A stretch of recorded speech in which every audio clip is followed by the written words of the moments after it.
Alright guys, going kita subong sa Cebu Cordoba Link Expressway.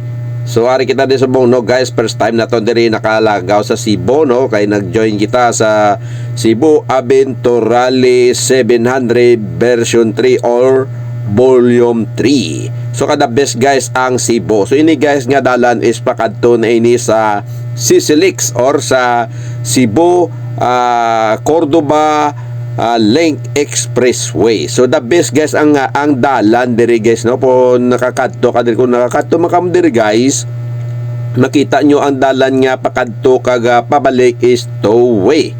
Both silicon is 4 lanes. So madasig ang dalagan ko diri guys kay kanami sa dalan no.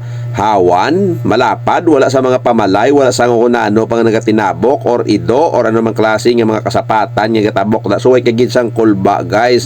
Sang dalan nga diri ba gusto ka hirit sang imo nga motor kay tungod manami ang dalan kag malimpyo, hawan sa liwat kag wala sa mga gatinabok kay wala sa mga pamalay, wala sa kasapatan, ido no, labi na gid ido guys. Maghalong kita sa dalanon.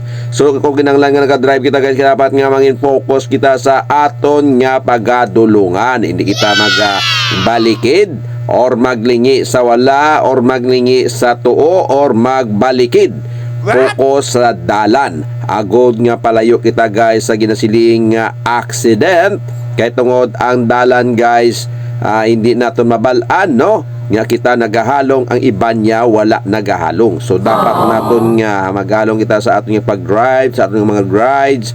So mga riders no, nga mga amigo naton, keep safe gid sa aton nga rides no. Focus sa dalan no, lantaw gid permi wala kag tuo, labi na gid sa imo nga side mirror. So importante gid nga mag-ride kita full gear, may helmet, may side mirror, kag kompleto kita sa mga gear sa aton kalawasan na gud nga malayo kita sa ginasiling nga aksidente. So dapat gid maging focus. So ari na kita guys going to Sisilix Bridge.